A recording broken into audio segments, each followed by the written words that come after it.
Hey everyone, welcome back to my YouTube channel. I'm really excited for this next series. We're going to be talking about how to dress for your body shape. I get this question a lot from friends, family, wanting to know how to accentuate certain parts of their body, maybe even how to hide certain parts of their body. I certainly know that struggle myself of wanting to accentuate certain areas and wanting to hide other areas. So this is a really great series for us to go through and kick off with.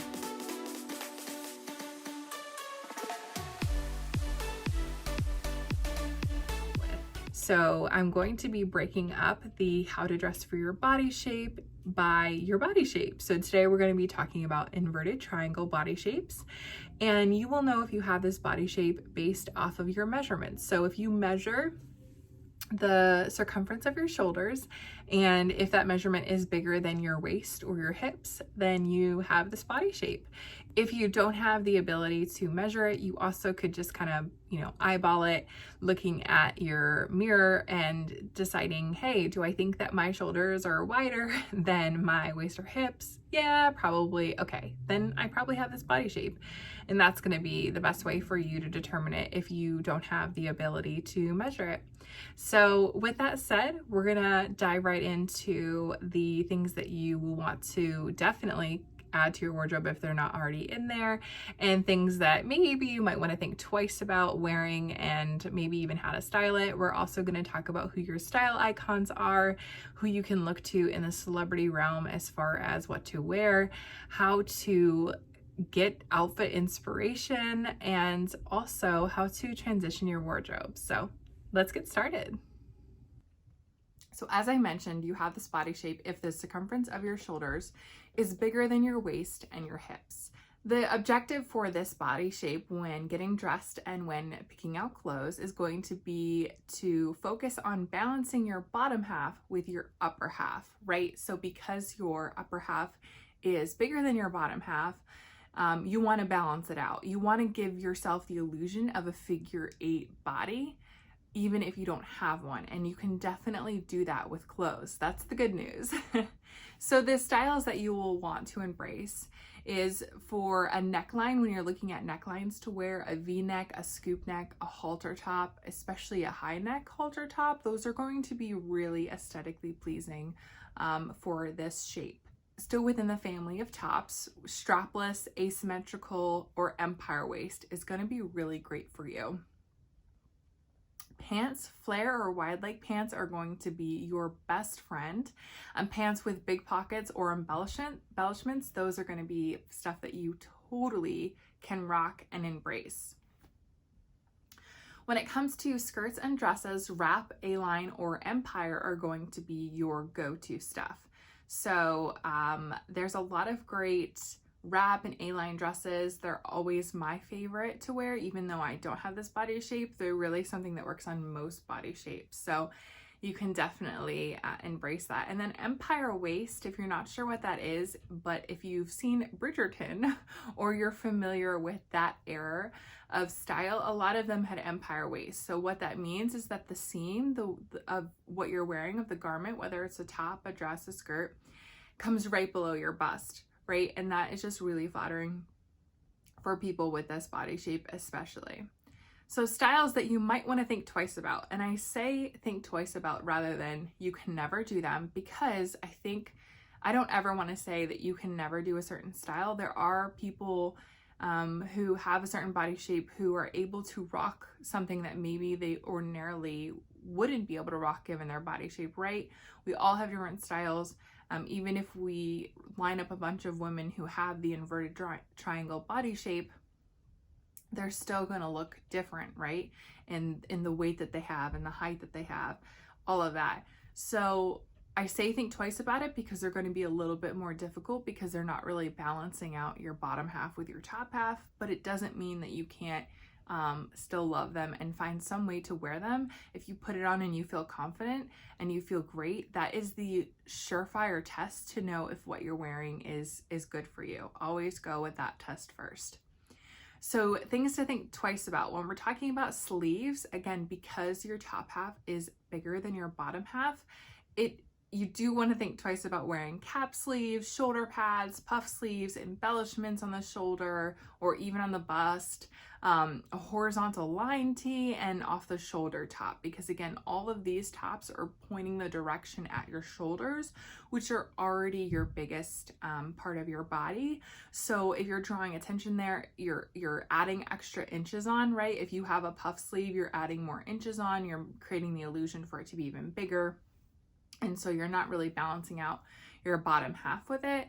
But again, it doesn't mean that you can't embrace them. How do you feel when you put it on? If you feel good, that's the most important thing. Skirts, pencil skirts, right? Because again, you tend to be bigger on the top, right? Your circumference is bigger, so your bottom is smaller. So a pencil skirt, because it hugs you, it's just gonna, again, draw more attention to the fact that your bottom part is small and your upper part is bigger. And then pants, skinny jeans. That's kind of a no-brainer. And I know if you're a fellow millennial, you love skinny jeans. So again, I'm not telling you to throw your skinny jeans away.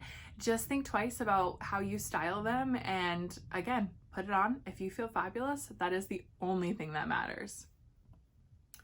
So the next thing I want to talk about is style icons, because I know for me, I love to search what other people are wearing to see how it could potentially look on my body. So I really try to look at people who have my body shape and my body size. So these are a few inverted triangle style icons that I was able to identify just doing some research. So Emily Van Camp, I don't know if I said that right, but she definitely has the inverted triangle body shape. And you can see here in this picture, she has the wide leg pants. And she has that V-neck top. So when you're looking at this, you don't notice that her top half is circumference, her shoulder circumference is bigger than her waist or hips. Like, you can't tell that really by looking at this. So that's what we mean by embracing certain styles to balance your bottom half. Naomi Campbell is also another great example. She's got super wide leg pants on here. And so even though her shoulders do have an embellishment, because her pants are so flared at the bottom, it obviously balances it out. So not saying you can't embrace embellishment at your shoulders, just kind of think about how that might look and if you love it. Jill Scott is another great example. And she's got this really pretty like V-neck dress on, and it's got that empire waist, right? So it fits her right below her bosom and creates just a really flattering figure. Christina Hendricks, she also is a really great style icon. She's got the V-neck on, right? And instead of wearing skinny jeans, it looks like she's got a boot cut. So it doesn't, it's still fitted around her thighs, but then around her calves and her ankle, it's not super fitted. And then Salma Hayek, she's also a great example. As you can see, she's wearing an A-line skirt, right? It kind of flares out.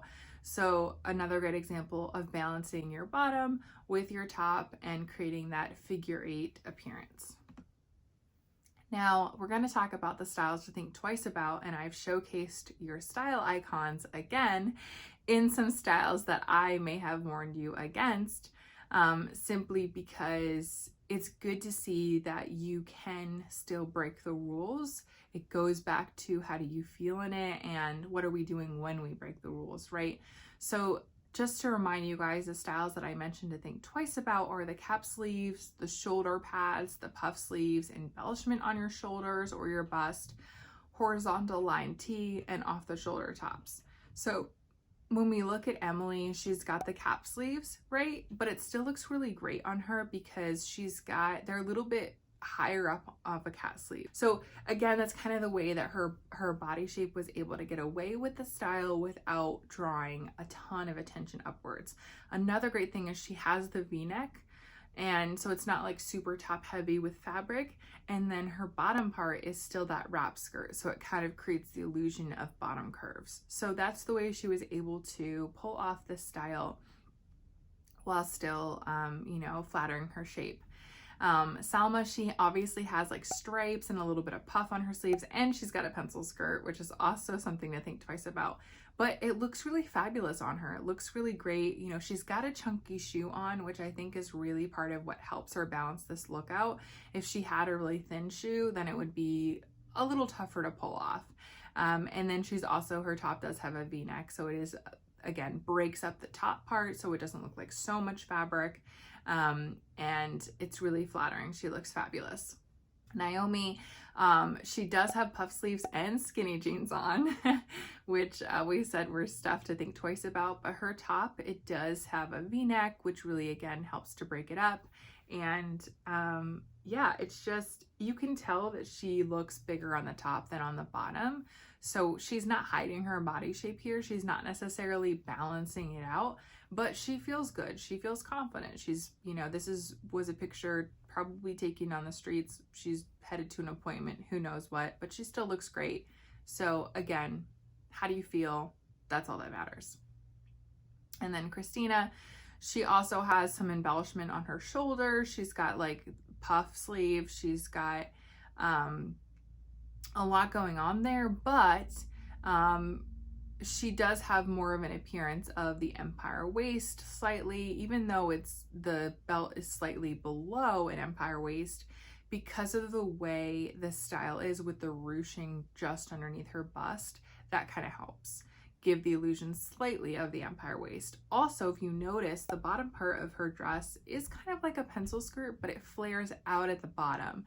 And that is really great for this body shape because it goes back to balancing out the bottom with the top. And then Jill, I found this picture. It was hard to find a picture of her breaking the rules. She's really good about following the style rules. So I apologize for maybe not the most flattering street style photo, but her outfit looks fabulous and therefore she is fabulous. And you can tell her sleeves are big.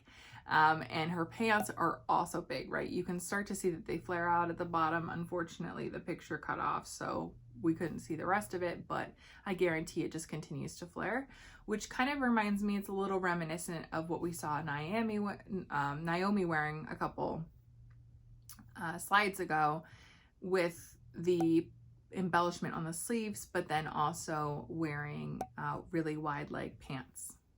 So let's talk about how to style your clothes. So styling your clothes is something that you guys will learn with time, right? So just be patient with yourself. The greatest advice that I can give and continue to give is to have a Pinterest board with inspiration of looks that you love. This was my go-to for so long. I don't use it as much now, but if I am really struggling to think of what to wear, I'm looking at my wardrobe and I'm like, I don't know what I can do. The first thing I'm going to do is go to the styles that I've already saved on Pinterest and figure out how can I recreate them with what I already have in my closet. And if I maybe am going to buy some things for my wardrobe, it's also a really great place to go because I can look at some styles that I've already pinned, I've already saved, I've already said that I love, and figure out what's missing from my wardrobe to complete this look and how versatile is it going to be in my closet. So the other great thing about Pinterest, of course, is that if you have something in your closet that you're not sure how to wear, like my example is if you have a black blazer and you're like, I like this black blazer, but I'm not sure how to style it, I'm not sure how to wear it, you can easily go to Pinterest and type in black blazer outfit for women, right? And you can play around with the keywords and see what you come up with. You could say black blazer for curvy women, black blazer for tall women. You can play around with what you put in there and see what your results are.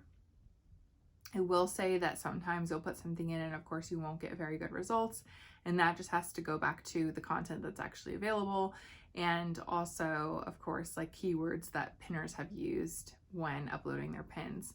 Another great place that you can always go to, of course, is Google, but I prefer to go to Pinterest first. Let's talk about transitioning your clothes because I want you guys to get the most out of your wardrobe. So here you guys can see that I have a dress pictured, and on the left, that's probably something you might wear in the summer. Maybe you're going to a wedding, and that's a really great piece to wear to the wedding. You will look really great. It's got the empire waist, it's got the V-neck, and it flares out at the bottom, right? So super flattering for your body shape. But then maybe you want to transition it into the fall.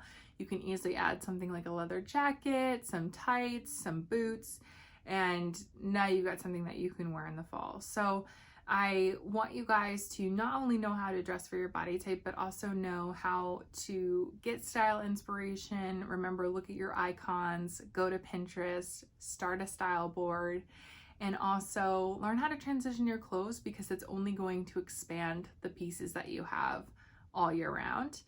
This is something that I absolutely love to do. I do have some pieces that just don't transition very well. You're gonna have pieces like that that are just gonna be stuck to spring and summer or stuck to fall and winter.